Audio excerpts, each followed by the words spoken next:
Assalamualaikum warahmatullahi wabarakatuh. Bagaimana kabarnya semua? Sehat selalu ya.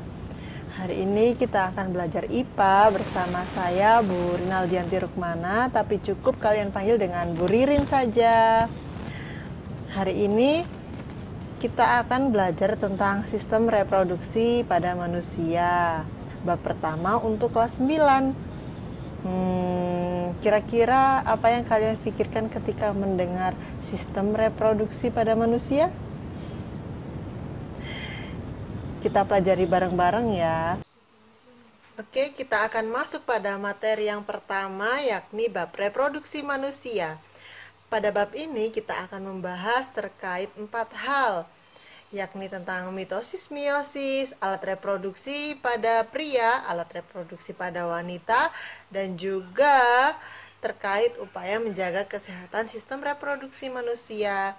Namun karena ada 4 hal, kita pada pertemuan hari ini akan membahas 2 hal saja. Nah, 2 hal ini terkait apa? Terkait mitosis dan meiosis, dan juga terkait alat reproduksi pada pria. Sudah bisa membayangkan bagaimana materinya? Kita cek di slide berikutnya. Oke, pada bab sistem reproduksi pada manusia. Sistem reproduksi manusia, kalau kita lihat dari segi sains Al-Quran, kita bisa melihat pada surat Al-Mu'minun ayat ke-13 dan 14, yang artinya, kemudian kami menjadikannya air mani yang disimpan dalam tempat yang kukuh, yakni rahim. Kemudian air mani itu kami jadikan sesuatu yang melekat, lalu sesuatu yang melekat itu kami jadikan segumpal darah, dan segumpal darah itu kami jadikan tulang belulang, lalu tulang belulang itu kami bungkus dengan daging, kemudian kami menjadikannya makhluk yang berbentuk lain. Maha suci Allah, pencipta yang paling baik. Nah, dari sini bahwa sudah jelas di Al-Quran sebenarnya juga sudah dijelaskan terkait sistem reproduksi manusia, padahal pada zaman dulu belum ada penelitian-penelitian terkait sistem reproduksi manusia. Tidak ada yang meneliti. Tapi kerennya Nabi Muhammad sudah diberikan firman oleh Allah Subhanahu wa taala tentang detail sistem reproduksi manusia. Keren ya. Oke, materi pertama, pembelahan sel. Pembelahan sel itu dibagi menjadi 2, yakni sel tubuh dan sel kelamin. Pada sel tubuh kita terjadi proses pembelahan mitosis. Jadi dari awal yang bayi, kemudian berubah menjadi anak kecil, balita, kemudian berubah lagi menjadi anak yang agak besar, remaja sampai dewasa. Nah, itu terus membelah tubuh kita, sel-sel kita ini terus membelah. Nah, pada sel kelamin dia juga melakukan pembelahan, yakni pembelahan meiosis. Namun kira-kira apa perbedaannya antara mitosis dan meiosis? Kalau pembelahan mitosis itu dari satu sel akan berubah menjadi 2, kemudian dari perubahan itu akan menghasilkan gen yang identik, jadi sama, warnanya sama, ciri-cirinya sama, semuanya sama. Sedangkan kalau meiosis, dari satu sel dia akan membelah menjadi 2. Itu sudah menghasilkan warna yang berbeda atau sel yang berbeda. Setelah menjadi 2 itu terbagi lagi menjadi 4. Kenapa? Yang satu tadi ini dia terbagi menjadi 2, kemudian yang satu ini lagi dia terbagi menjadi 2, jadinya separuh-separuh, akhirnya 4. Dari situlah pembelahan mitosis dan meiosis. Nah, dilihat Pembelahan secara mitosis menghasilkan dua sel anakan dengan materi genetik yang identik dari sel induknya. Pembelahan secara mitosis terjadi pada organisme yang mengalami pertumbuhan, perbaikan, atau reproduksi aseksual. Jumlah kromosom sel anakan adalah 2N atau disebut dengan diploid. Siklus hidup sel dibagi menjadi dua, yaitu fase pertumbuhan interfase dan fase pembelahan. Adapun tahap-tahap mitosis antara lain, interfase itu tahap sebelum persiapan pembelahan, profase ketika mau pembelahan, metafase. Nah, metafase itu meta berarti dia ke tengah. Sel-sel kromosomnya itu ke tengah. Kemudian anafase sel kromosomnya itu mulai ke samping, dia menyendiri satu-satu.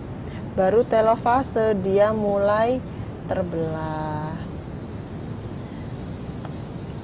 Kemudian kalau meiosis itu pembelahan menghasilkan sel anakan dengan jumlah kromosom setengah jumlah dari kromosom sel induk.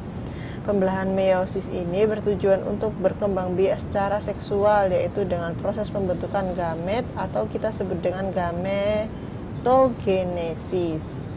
Meiosis ini mengalami pembelahan inti 2 kali sehingga satu sel diploid 2N akan menghasilkan 4 sel haploid N. Sebelum pembelahan meiosis terjadi, sel mengalami fase pertumbuhan interfase seperti pada tahap pembelahan mitosis. Mungkin kalian nanti akan lebih jelasnya bisa melihat dari video terkait mitosis meiosis. Selanjutnya, terkait struktur dan fungsi sel sistem reproduksi pada pria. Organ reproduksi pada pria ini terbagi menjadi dua, yaitu organ reproduksi eksternal dan organ reproduksi internal. Kalau eksternal itu yang luar, jadi yang bisa kita lihat pakai mata biasa ini, nggak pakai mikroskop atau apapun. Itu terdiri dari zakar atau penis. Penis itu ya yang gambar ini, yang itu. Kemudian biji zakar atau testis, itu yang bulat kayak kantong gitu. Kemudian buah zakar, skrotum, dan kulit luar epididymis. Nah, sedangkan untuk organ reproduksi internal ada kelenjar prostat, uretra, lubang air kemih, kelenjar Cooper, saluran ejakulasi, dan saluran sperma.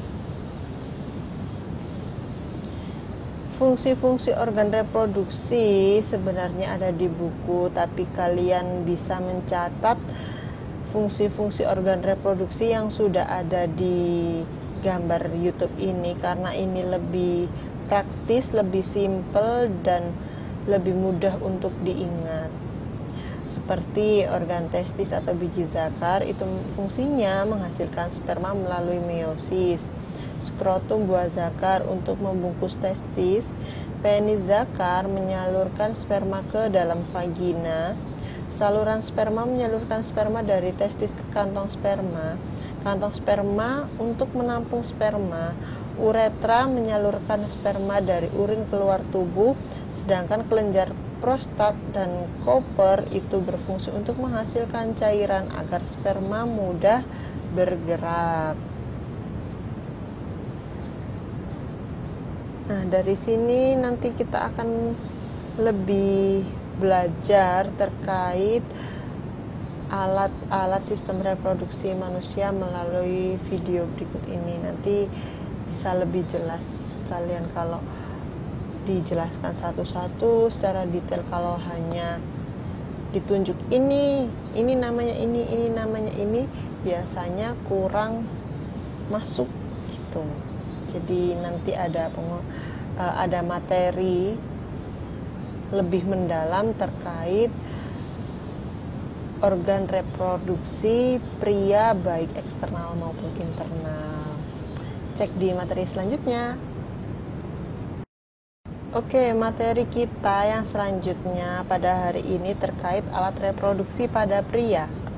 Alat reproduksi pada pria dibagi menjadi beberapa hal, yakni terkait eksternal atau luar, ada skrotum, ada penis, dan sebagainya. Kemudian ada juga yang internal atau di dalam, jadi tidak bisa kita lihat dengan mata biasa seperti gonad atau testis dan kelenjar aksesoris lainnya. Ada tubulus atau saluran. Nah, dari situ kita akan belajar ya. Pertama terkait eksternal. Nah, di sini sudah ada gambar apa ini ya?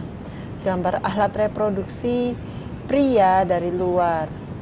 Ada penis, skrotum, kemudian nah di penis ini ada jaringan erektil namanya. Jaringan erektil pada penis ini memiliki fungsi utama pada proses kopulasi, proses penghantaran sel spermatozoa ke dalam tubuh wanita. Nah, itulah fungsi penis. Kemudian selanjutnya ada uretra. Uretra ini saluran muara terakhir dalam proses reproduksi. Ada juga gland kepala, ada preposium atau kulup lipatan kulit yang dibuang melalui saat hitan. Jadi waktu hitan itu ya ini kulup ini. Ada juga skrotum, lipatan dinding tubuh untuk mempertahankan suhu testis 2 derajat Celcius di bawah suhu tubuh normal. Jadi di skrotum ini itu seperti kulit.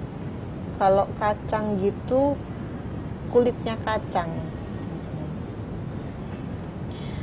Kemudian alat reproduksi pria internal, secara internal di dalam ya kalau internal itu. Jadi harus kita bedah waktu praktikum. Tapi berhubung kita masih SMP, bukan anak kuliah, jadi tidak perlu bedah-bedah gitu. Kemudian internal ada testis. Nah, yang bagian bawah ini testis itu penghasil spermatozoa dan hormon testosteron. Nah, testis ini yang dibungkus tadi sama skrotum. Jadi dia isinya kacangnya. Kalau ada kacang tanah, skrotum itu kulitnya, lah testis ini isinya kacangnya. Kemudian epididymis. Epididymis ini berfungsi untuk apa kira-kira? Untuk pematangan dan penyimpanan sperma sementara. Jadi mulai dari skrotum, testis, epididymis itu saling berkaitan. Kemudian ada vas deferens, saluran sperma. Dia yang menyalurkan sperma ke atau dari epididymis menuju vesikula seminalis, kelenjar aksesoris. Nah, di sini di internal sini tidak hanya 3 hal ini, vas deferens, epididymis maupun testis, ada juga bagian-bagian lainnya yang perlu kita pelajari seperti bagian kelenjar aksesoris. Aksesoris bukan berarti aksesoris seperti ini ya, tapi hal-hal kecil terkait sistem reproduksi pada pria seperti ada vesikula seminalis, prostat, kemudian bulboretra atau koper.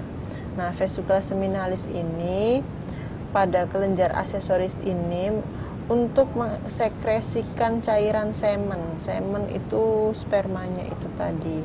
Kalau vesikula seminalis itu dia kental, kekuningan, berlendir, mengandung fruktosa, enzim penggumpal, asam askorbat, dan prostaglandin. Nah, itu vesikula seminalis pada bagian kelenjar aksesoris. Kemudian pada bagian prostat, nah prostat ini juga ada deskripsinya. Prostat ini encer, enzim anti gumpal sitrat. Jadi dia itu memiliki enzim untuk membuat semen atau spermanya tadi itu agar tidak gumpal. Sedangkan kalau vesicula seminalis itu justru bikin gumpal. Berbeda ya, beda. Jadi itu kebalikannya. Sedangkan kalau koper dia itu jernih, netralisasi urinnya asam. Jadi dia itu bikin mensekresi cairan semennya itu menjadi jernih dan juga berfungsi untuk menetralkan. Nah, ada juga uretra, saluran pengeluaran bersama yang berasal dari sistem ekskresi dan sistem reproduksi. Oke, cukup dari Bu Ririn. Sekian, mohon maaf apabila ada salah kata. Untuk tugasnya nanti Bu Ririn share di grup ya. Terima kasih, mohon maaf dari Bu Ririn. Sampai ketemu di materi terkait alat reproduksi pada manusia, khususnya pada wanita di pertemuan selanjutnya. Terima kasih. Wassalamualaikum warahmatullahi wabarakatuh.